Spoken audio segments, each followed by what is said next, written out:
കണ്ണുനീർ തുള്ളിയെ സ്ത്രീയോട് ഉപമിച്ചത് കാവ്യഭാവന. എന്നും കരയാനും ദുഃഖം അനുഭവിച്ചു തീർക്കാനും മാത്രമുള്ളതാണ് സ്ത്രീ ജന്മം എന്ന ധാരണ കാവ്യഭാവനക്കപ്പുറത്തും ചിലരിലെങ്കിലും ഇന്നുമുണ്ട്. സ്ത്രീ അബലയാണെന്നും അശക്തയാണെന്നും കരുതുന്നവർ ഇന്നുമുണ്ട്.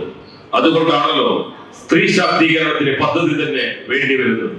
എന്നാൽ സ്ത്രീ അശക്തയല്ല എന്ന് മാത്രമല്ല, സ്ത്രീയാണ് പുരുഷന്റെ ശക്തി എന്ന് പോലും ഉറക്കെ പറയാൻ തയ്യാറാകുന്നു ചിലപ്പതിക്കാലത്തിലെ കണ്ണകി. ഇലങ്കോമണികളുടെ ഈ മഹത്തായ തമിഴ് ഇതിഹാസത്തിലെ ശക്തമായ കഥാപാത്രമാണ് കണ്ണകി. കണ്ണകി ഒരു സമ്പന്ന വ്യാപാരിയുടെ മകൻ കോവലനെ വിവാഹം കഴിച്ചു. പൂംബുഹാ തുറമുഖത്തിൽ നിന്ന് ആനന്ദകരമായ ജീവിതം നയിക്കുകയായിരുന്നു. പക്ഷെ അവരുടെ സന്തോഷത്തിന് ദീർഘായുസുണ്ടായില്ല. ഒരു നർത്തകിയായ മാധവിയുമായി കോവലൻ പ്രണയത്തിലാവും. മാധവിയുടെ മായാവലയത്തിൽ തന്റെ മുഴുവൻ സമ്പാദ്യവും കോവലൻ തുലയ്ക്കുന്നു. പക്ഷെ കോവലന്റെ മടങ്ങി വരവിനായി പ്രത്യാശിക്കുന്ന കണ്ണകി അചഞ്ചലമായി തുടരുന്നു. സ്ത്രീ സ്വരൂപത്തിന്റെ മൂർത്തീഭാവമായ കണ്ണകി തന്റെ എല്ലാ പരിശുദ്ധോടും കൂടി കോവലനെ സ്നേഹിക്കുന്നു. തന്റെ മണ്ണത്തരത്തെ കുറിച്ചുള്ള തിരിച്ചറിവ് കോവലനിൽ ഒരു ഹൃദയസ്പർശിയായ ഗാനത്തിലൂടെ പ്രകടമാകുന്നു. ഇത് കണ്ണകിയുടെ അടുത്തേക്ക് അവനെ തിരികെ കൊണ്ടുവരുന്നു. അവൾ ഒരു മടിയും കൂടാതെ അവനോട് ക്ഷമിക്കുന്നു. എന്നിരുന്നാലും അവരുടെ അനുരഞ്ജനം, അവരുടെ ഭാഗ്യം പുനഃസ്ഥാപിക്കപ്പെടുന്നില്ല.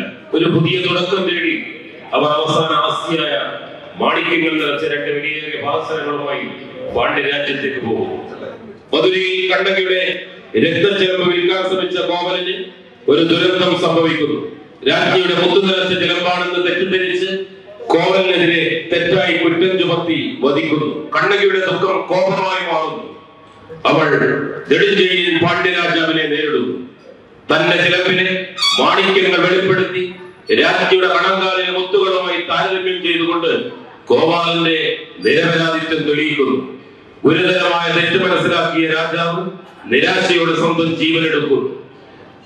കണ്ണകിയുടെ കോപാഗ്നി മധുരാ രാജ്യത്തെ കത്തിച്ചാമ്പലാക്കാൻ ഒരുങ്ങും. മധുര മീനാക്ഷി ദേവി പ്രത്യക്ഷപ്പെട്ട് അവളെ ശക്തമാക്കും. കണ്ണകിയുടെ കഥാപാത്രത്തിലേക്ക് ആഴത്തിലിറങ്ങുമ്പോൾ ഉറച്ച ബോധ്യത്തിന്റെയും അസാമാന്യമായ ശക്തിയുടെയും പാളികൾ വെളിപ്പെടുന്നു. അത് സമഗ്രതയുടെയും പ്രതിരോധ പ്രതീകമായി അവളെ കുറിച്ച് ധാരാളം കാര്യങ്ങൾ പറയുന്നു. ക്ഷമിക്കാനുള്ള ധൈര്യത്തിലും നീതിക്ക് വേണ്ടിയുള്ള നിരന്തരമായ പരിശ്രമത്തിലൂടെയാണ് യഥാർത്ഥ ശക്തി കുടികൊള്ളുന്നത്. അംഗീകരിക്കാൻ കണ്ണകിയുടെ ജീവിതം നമ്മെ നിർബന്ധിക്കുന്നു. വ്യക്തിപരമായ വില എത്രയായാലും എത്ര ശക്തമായ കഥാപാത്രം അല്ലേ? അതെ, ഇന്ന് നാം ഇവിടെ ഒത്തുചേരുമ്പോൾ നമ്മുടെ സ്ത്രീ രംഗങ്ങൾ നിങ്ങൾക്ക് മുന്നിൽ കാഴ്ചവെക്കുന്നു കണ്ണകി. ശ്രദ്ധിക്കുക, ഈ അവതരണത്തിലെ എല്ലാ കഥാപാത്രങ്ങളും സ്ത്രീകളാണ്. സ്ത്രീ ശാക്തീകരണത്തിന് ഒരു ഉത്തമ ഉദാഹരണം. നിങ്ങളുടെ എല്ലാം അനുഗ്രഹത്തോടെ ഞങ്ങൾ തുടങ്ങട്ടെ.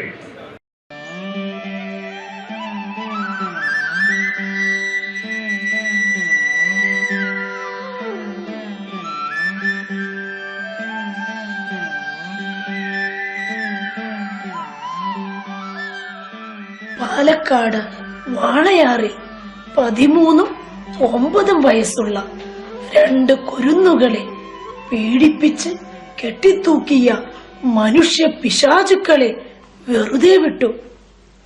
ഹൈദരാബാദിൽ ഒരു യുവ ഡോക്ടറെ 4 കാമവെറിയന്മാർ പിച്ചി ചീന്തിയ ശേഷം പെട്രോൾ ഒഴിച്ചു കത്തിച്ചു. ഉത്തർപ്രദേശിലെ ഉന്നാവിൽ ബലാത്സംഗത്തിനിരയായ പെൺകുട്ടി പരാതി നൽകിയപ്പോൾ പ്രതികാരമായി 5 അംഗ സംഘം അവളെ പെട്രോൾ ഒഴിച്ചു കത്തിച്ചു. ശിവ ശിവ. എന്തിനാ മുത്തശ്ശി സ്ത്രീകളെ എല്ലാവരും ഇങ്ങനെ ഉപദ്രവിക്കുന്നത്? മുത്തശ്ശി പറഞ്ഞു തരാം കുട്ടാ.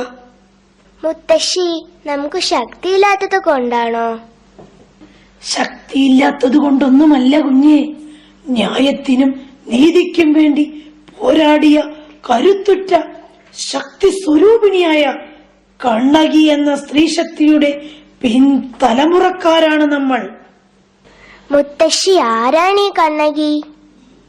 കുഞ്ഞേ, പണ്ട് പണ്ട്, വളരെ പണ്ട്, പാണ്ഡ്യരാജാവ് നെടുഞ്ചൂഴൻ മധുര രാജ്യം ഭരിച്ചിരുന്ന കാലം.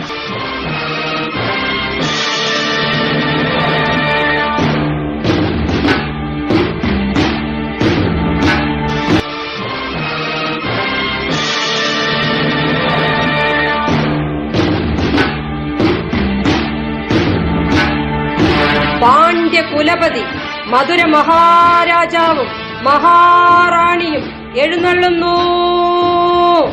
മഹാരാജാവ് നീണാൾ വാഴട്ടെ, മഹാറാണി നീണാൾ വാഴട്ടെ, നീണാൾ വാഴട്ടെ, നീണാൾ വാഴട്ടെ. മഹാമന്ത്രി, നമ്മുടെ ഭരണത്തിൽ മധുര രാജ്യത്തിലെ പ്രജകൾ സന്തുഷ്ടരല്ലേ?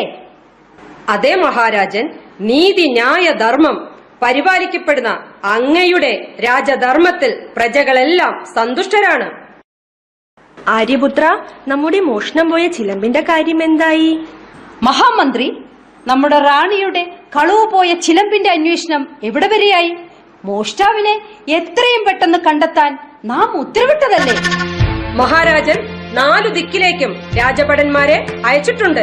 ചിലമ്പും അത് മോഷ്ടിച്ചവനെയും ഉടൻ കണ്ടെത്തിയിരിക്കും. മഹാരാജൻ, മഹാറാണിയുടെ ചിലമ്പ് കണ്ടെത്തിയിരിക്കുന്നു. മോഷ്ടിച്ച തസ്കരനെയും ഞങ്ങൾ ബന്ധനസ്ഥനാക്കിയിരിക്കുന്നു. വിടൂ, എന്നെ വിടൂ, എന്നെ വിടാൻ. തിരുമനസേ, ഞാൻ മോഷ്ടാവല്ല. ഇതെന്റെ പ്രിയ പത്നി കണ്ണകിയുടെ ചിലമ്പാണ്. എന്റെ സ്വഭാവദൂഷ്യത്താൽ എന്റെ ധനം മുഴുവനും നഷ്ടമായി. ആകെ ശേഷിച്ചത് എന്റെ പത്നിയുടെ ഈ ചിലമ്പുകൾ മാത്രമാണ്. അതിലൊരെണ്ണം വിറ്റ് എന്തെങ്കിലും വ്യാപാരം തുടങ്ങാൻ വേണ്ടി മാത്രമാണ് ഞങ്ങൾ അന്യദേശത്തേക്ക് എത്തിയത്. എന്നെ വിശ്വസിച്ചാലും തിരുമനസേ, എന്നെ വിശ്വസിച്ചാലും. നുണയൻ! നാണമില്ലേ മഹാറാണിയുടെ ചിലമ്പ് മോഷ്ടിക്കുവാൻ? മഹാമന്ത്രി, മധുര മഹാറാണിയുടെ ചിലമ്പ് മോഷ്ടിച്ച ഈ തസ്കരന്റെ തല ഛേദിക്കുവാൻ നാം ഉത്തരവിടുന്നു.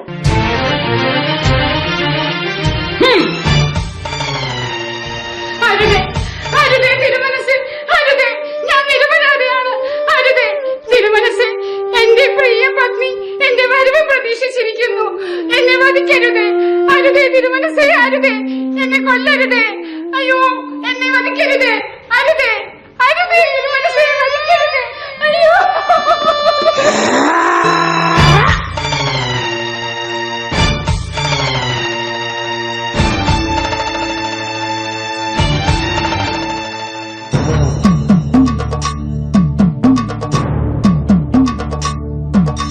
വരുന്നു കണ്ണകി വരുന്നു തൻ ചിലമ്പൊരു കയ്യിലൂരിപ്പിടിച്ചു തീക്കനലുതിരും കണ്ണുകൾ തുറിച്ചു നെഞ്ചിലാർത്തലച്ചു ശാപവക്കുറച്ചു മിന്നലും ഇടിയും വർഷവും കൊടുങ്കാറ്റും ചേർന്നൊരിടവ പാതിര ഉറഞ്ഞു തുള്ളുമ്പോൾ വരുന്നു കണ്ണകി.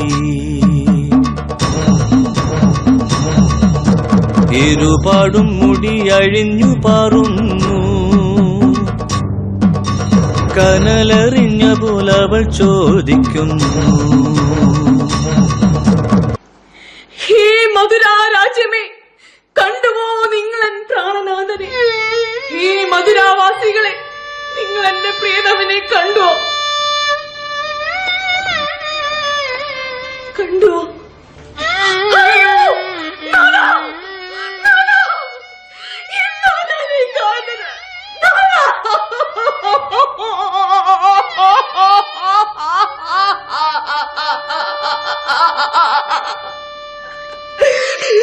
നല്ല കാലം വരും, നല്ല കാലം വരും എന്ന് പറഞ്ഞില്ലേ? ഇതാകാത നമ്മുടെ നല്ല കാലം. അങ്ങേ പിണമായി കാണുവാനാണ് എന്നീ കണ്ണുകൾക്ക് യോഗം.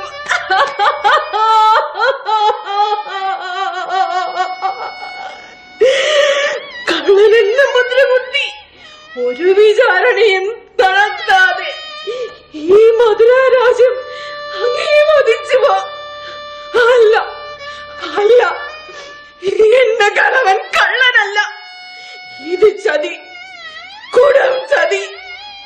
അങ്ങയുടെ ഈ പേരിലെ ഈ കളങ്കം തെറ്റെന്ന് തെളിയിക്കും ഈ കണ്ണകി. ഇത് അങ്ങയുടെ രക്തത്തിന്റെ പേരിൽ സത്യം.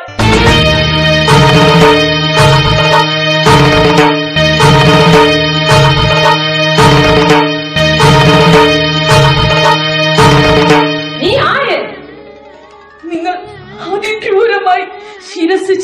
വീട്ടിലിരിക്കുന്ന നിരപരാധിയായ കോവലന്റെ പ്രിയ പത്നി കണ്ണകി. നിരപരാധിയോ? അവനോ പാണ്ഡ്യരാജ്ഞിയുടെ ചിലമ്പ് മോഷ്ടിച്ചവൻ? അത് തന്റെ പത്നിയുടെ ചിലമ്പാണെന്ന് നുണ പറഞ്ഞവൻ? നിർത്തുവിൻ, അത് സത്യം. ഇതെന്റെ ചിലമ്പ്. എന്റെ പ്രിയതമന്റെ കയ്യിൽ ഒരു ജീവിത മാർഗം തുടങ്ങുവാൻ വേണ്ടി വിൽക്കാൻ ഏൽപ്പിച്ച ഈ കണ്ണകിയുടെ ചിലമ്പ്. നിന്റെ ചിലമ്പോ? അത് തെളിയിക്കാൻ നിന്റെ കയ്യിൽ വല്ല ആധാരവും ഉണ്ടോ? ഉണ്ട് മഹാറാണി. എന്റെ കയ്യിലിരിക്കുന്ന ഈ ഒറ്റ ചിലമ്പാണ് എന്റെ ആധാരം. തെളിയിച്ചാൽ എന്റെ ഭർത്താവിന്റെ ജീവൻ എനിക്ക് തിരിച്ചു തരാനാകുമോ? എങ്കിൽ നീ തെളിയിക്ക്. എങ്കിൽ പറയൂ മഹാരാജൻ, മഹാറാണിയുടെ ചിലമ്പിൽ മുത്തുക്കളോ രത്നങ്ങളോ? മുത്തുകൾ, വിലമതിക്കാനാവാത്ത മുത്തുകൾ. എന്റെ ചിലമ്പിൽ വജ്രങ്ങൾ മഹാറാണി. കേട്ടോ മഹാരാജൻ, വജ്രം എത്രേ? വജ്രം കഷ്ടം. ഊരും പേരുമില്ലാതെ ജീവിതമാർഗം തേടി വന്ന ഈ തെണ്ടിപ്പരിശകളുടെ കയ്യിൽ രത്നച്ചിലമ്പോ? നല്ല തമാശ.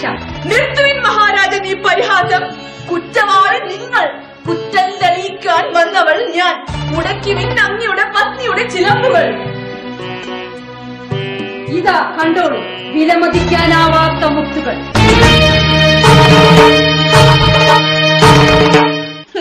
അടുത്ത കാലിലെ ചിലമ്പുടക്കുവിൻ. അയ്യോ, രത്നങ്ങൾ! പാണ്ഡ്യ, നിനക്കിനിയും സംശയമുണ്ടോ? എന്നാൽ ഇതാ കണ്ടോളൂ എന്റെ മറ്റൊരു കാലിലെ ചിലമ്പ്. അയ്യോ, രത്നങ്ങൾ! പാണ്ഡ്യ രാജാവായി നമുക്ക് തെറ്റുപറ്റിയോ? ഇനി പറയുവിൻ, ഇതിനെന്തുത്തരം? നിങ്ങളുടെ നീതി, ന്യായം, ധർമ്മം എല്ലാം മണ്ണോട് മണ്ണായി പോയോ? രാജസദസ്സിൽ യാതൊരു വിചാരണയും നടപ്പിലാക്കാതെ കള്ളനെന്ന് മുദ്ര കെട്ടി ഒരു നിരപരാധിയെ വധിച്ച നിങ്ങൾ ഈ രാജ്യം ഭരിക്കുവാൻ അർഹനാണോ? അല്ല, അല്ല ഭവതി. നീതിയും ന്യായവും പാലിക്കാൻ കഴിയാത്ത നിങ്ങൾക്ക് എന്തിനീ ചെങ്കോൽ? വേണ്ട, എനിക്ക് ഈ ചെങ്കോൽ വേണ്ട. എന്തിനീ കിരീടം? വേണ്ട, ഞാൻ അർഹനല്ല ഭവതി. തിരുത്താൻ പറ്റാത്ത അപരാധം, പാപം, മഹാപാപം. അയ്യോ, പശ്ചാത്താപത്താൽ എന്റെ ഹൃദയം ഉറുങ്ങുന്നു. അമ്മേ ദേവി, ഈ മഹാപാപിക്ക് മാപ്പ് നൽകിയാലും, മാപ്പ് നൽകിയാലും. അയ്യോ, എന്റെ പ്രാണനാഥ!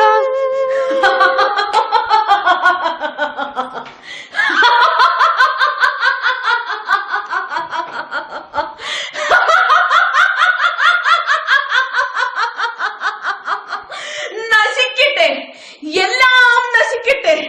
അടങ്ങുന്നില്ലല്ലോ എന്റെ കോപം.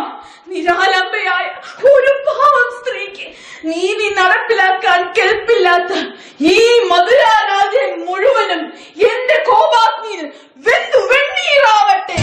ഇത് ഒരു പതിവ്രതയുടെ ശാപം. ചിലമ്പോടെ കണ്ണിലാളും അഗ്നിയോടെ തുള്ളി വന്നേ തുറയിലെത്തി തുടി മുഴക്കുക കണ്ണകി. ധർമ്മമാകും കോവലന്റെ പ്രാണനൊരു വെൺമേഘമായി വ്യോമവീഥിയിൽ അലയവേ നീ ഉറഞ്ഞാടുക കണ്ണകി.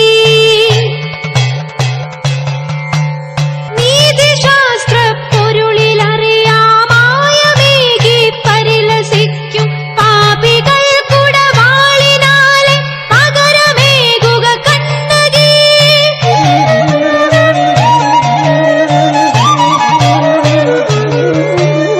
തെരുവില വിഹിത ഗർഭമേന്തും ഭഗിനിമാരുടെ തേങ്ങലകലാൻ പാപികൾ പകൽ മാന്യരെ ഇനി പിഴുതെടുക്കുക കണ്ണകി. കരൾ പിളർക്കും നോവുമായി കരയുമായിരമമ്മമാരുടെ മിഴിമഴയ്ക്കൊരു തോർച്ചയേകാൻ വഴി തെളിക്കുക കണ്ണകി. അട്ടഹാസത്തുടി മുഴക്കുക അഗ്നി പാറും മിഴിവിടർത്തുക അവനി നിന്നെ കാത്തിരിക്കുകയാണു വീണ്ടും കണ്ണകി.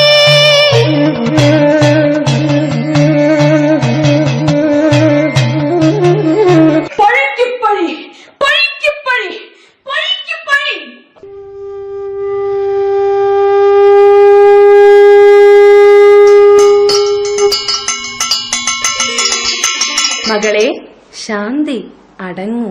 നിന്റെ കോപം അടക്കൂ. നിന്റെ കോപാഗ്നിയിൽ മധുരാനഗരം മുഴുവനും വെന്തു വെണ്ണീരായിക്കൊണ്ടിരിക്കുന്നു. ശാപം തിരിച്ചെടുക്കൂ. നഗരദേവതയായ മധുര മീനാക്ഷിയുടെ അപേക്ഷയാണിത്. നീ എന്നിൽ ലയിക്കൂ. ഞാൻ നിന്നെ എന്റെ ശരീരത്തോട് ചേർക്കുന്നു. പിൽക്കാലത്ത് എല്ലാ ദേവിമാരിലും നിന്റെ ഒരംശം കുടികൊള്ളും മകളെ. അത് ഞാൻ നിനക്കു തരുന്ന വരദാനമാണ്. അമ്മേ ദേവി, നീയേ ശരണം.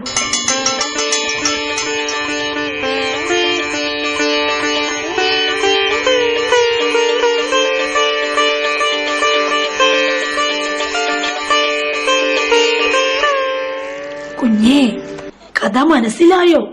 ഹായ്, നല്ല കഥ. കണ്ണകി ഇന്നും ജീവിച്ചിരിപ്പുണ്ടോ മുത്തശ്ശി? ഉണ്ട് കുഞ്ഞേ. പതിവ്രതകളായ ഓരോ സ്ത്രീ മനസ്സിലും കണ്ണകി ഇന്നും കുടികൊള്ളുന്നു. അന്യായത്തെയും അക്രമത്തെയും ചെറുക്കണമെന്ന് ആത്മാർത്ഥമായി ആഗ്രഹിക്കുന്ന ഏതൊരു സ്ത്രീയിലും കണ്ണകി ഉയർത്തെഴുന്നേൽക്കും. കുഞ്ഞേ, നിന്നിലും എന്നിലും കണ്ണകി ഇന്നും ജീവിക്കുന്നു.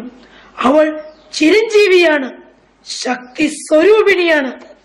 ഇനി നിങ്ങൾ പറയൂ.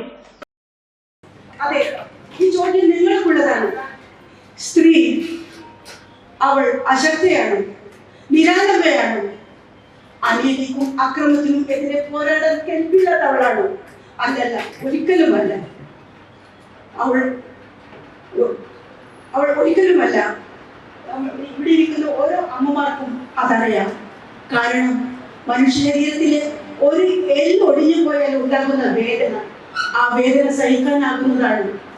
എന്നാൽ 20ഓളം എല്ലുകൾ ഒരേ സമയം ഒടിയുന്ന പോലെ ഉണ്ടാകുന്ന ആ വേദന, അതാണ് ഓരോ പേറ്റുനോവിലും ഒരമ്മ സഹിക്കുന്നത്.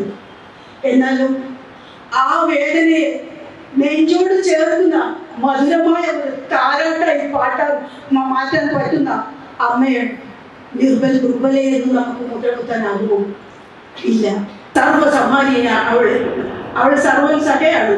പക്ഷെ അവളെ കൂട്ടത്തോടെ ചെന്നായ്ക്കളെ പോലെ കടിച്ചു കീറാൻ എത്തുന്ന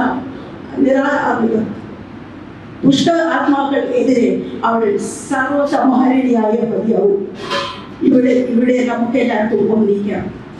ജാതി മതഭേദമന്യേ, സ്ത്രീ പുരുഷ ഭേദമന്യേ നമ്മളിലെ ഓരോ അമ്മയ്ക്കായി, പെങ്ങൾക്കായി, മകൾക്കായി ഞങ്ങളിതിവിടെ സമർപ്പിക്കും.